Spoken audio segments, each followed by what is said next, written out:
Hey folks, what's going on? It's Coach Gavin here from Training for Warriors KIldare. So today I had our first batch of teens in doing some training with myself as a group as opposed to the individuals we've had over the past while. And while working with individuals is great because you get a good grasp of what they personally struggle with.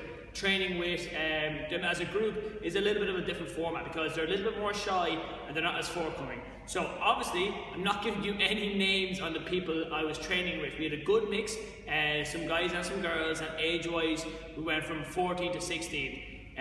Background-wise, they had all played sport. Some were still playing sports as well, and were fourth year and second year in school. So quite a good mix, a mix we're going to look to add to as time goes on, and I'm sure the next 2 weeks where we're kind of running through things with them is going to be really, really important. So on the board behind us in my super tiny handwriting is just the kind of the raw, in the moment feedback we were getting, and we covered an awful lot of topics. So over here to the left, we will rewrite this and then put it out a little bit differently, and we'll compress it. We'll probably do a full report or a full review at the end of the 2 weeks. So first up, when we were speaking about kind of fitness and health, what came to mind for them? Things like stamina, being driven, core strength, cardio conditioning, mental stamina when it comes to a sporting aspect, sprinting, energy levels, and emotion. So they got the whole way through all of them, and no one mentioned image.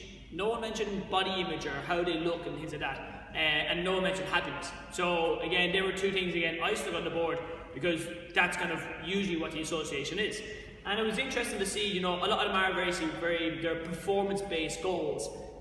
How you perform in a sport, how you perform in the gym. And in reality, if you just take that word sport or gym out of it and put life in there instead, how you perform in life is really important, okay? So your schoolwork, your work, how you are at home, mentally how you handle things, different is that. So how you perform your life every day is pretty important. Moving over then, they did say being a member of a team helped them an awful lot from a social aspect then as well. Socializing and interacting with others that they may not normally would have, or that they maybe struggled to initially. It brought them out of their shell a little bit, and maybe so kind of approaching people or getting to know people, especially in school, is pretty important. And as I said, keep in mind they're 14 to 16 years of age.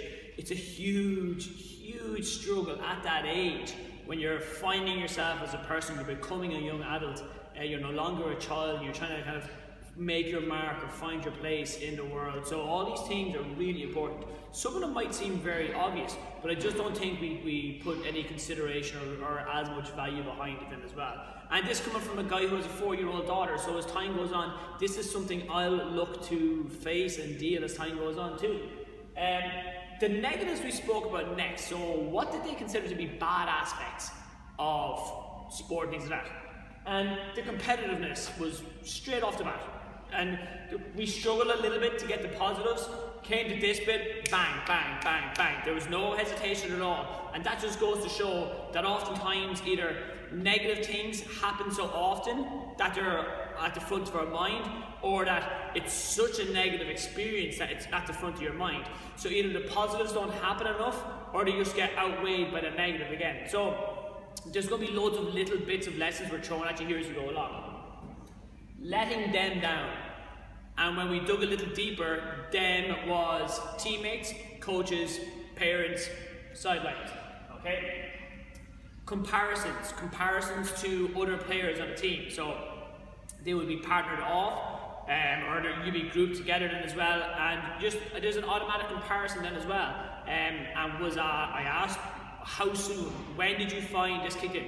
Instantly, straight away. Sorry guys, I had almonds before I filmed this, so just stuck in my throat. Lastly, they said, not being as good as you could be. Now that was an internal thing. That was something that in their own mind, or from their own perspective, from their own point of view, they looked at. Now, before you sit there and start steaming from your ears, as someone from a sporting background, and as someone who coaches teenagers on a weekly basis, okay, I'm all for competitiveness. I fully believe you should be trying your best to win. But make no mistakes about it. try your best, aim to win. But if you don't win and you've tried your best, that's not the end of the world. That's a good day at the office, okay? So I'm not bashing competitiveness. I'm just saying there needs to be maybe a shift as time goes on to how we manage these things then as well, okay? Because that's a lot of pressure on these kids then as well. And that pressure transfers over into other areas of life too. So moving on then, we spoke about the nutrition aspect. So we spoke about health, we spoke about fitness. Fitness was the most dominant thing the guys and girls were able to answer for me. The health aspect was kind of not necessarily lost on them, but it was just a bit of a struggle maybe to get answers, because it wasn't kind of, maybe they're not at that stage of where health is such a big concern as well. And again, like I said, we had such a lovely little demographic, we had a good mix of kids out there as well. So when they spoke about food, they had said timing was a big one. When they had more time on their hands, they ate better. And that's pretty much, yeah, that's a legit answer. That's a legit issue for adults as well. When there is more time, we can make better choices. And one of the guys was even at the forecast saying he could see when he comes to exam year, maybe that's going to be an issue, because he's not going to have as much time because his studies are going to take a priority, as they should. But also, if you're eating healthy and you're looking after yourself, you're going to study better, you're going to get better grades. So you see how that little circle of life is all interconnected. With the guys and the girls, one of the things I was curious to see was, you know, we asked them some basic questions, what's healthy, what's not healthy, and we got some fairly good answers. So I was curious to see if they felt they were either ahead of all their classmates and their teammates in terms of what they knew, if they felt it was kind of an average level of knowledge, everyone was aware of it to that extent, or if they felt they were a little bit behind when it came to nutrition advice and nutrition information and nutrition knowledge. The guys thought they were a little bit ahead and the girls thought they were a bit behind. And that's a real interesting thing to do. And again, like I said, this is our first session, it's our first 90-minute block. It's so much information to derive in a 30-minute kind of Q&A and kind of a feeling out process. So I'm sure as time goes on, we'll realise what goes on. Finally, we spoke about the whole celebrity aspect and the peer pressure that may come along with it then as well. And I was curious to see how the guys kind of shaped up when it came to that. Was it a situation that they thought, kind of, who did they look up to? Why did you look up to them? Do you look up to different people than your schoolmates and your peers do? And does that influence things? And there was a lot of yeses there.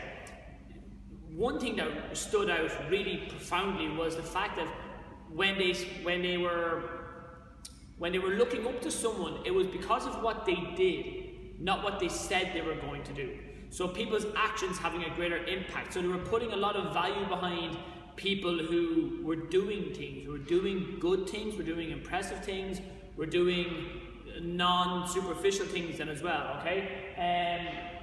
Which was great again, and the guys, obviously Conor McGregor was top of the list, and he would be for me too. His mindset, what he's been able to do in such a short space of time, and how he handles himself. Now, a lot of people get wound up over how Conor carries on or how he goes about things. Personally, I don't mind it, because in both victory and defeat, he's always able to say kudos to whoever he's after competing against. And even when he lost, he goes, I just didn't win tonight. You know, he learned from his lesson and moved on. Other people are like, oh, he's too cocky, he's too this.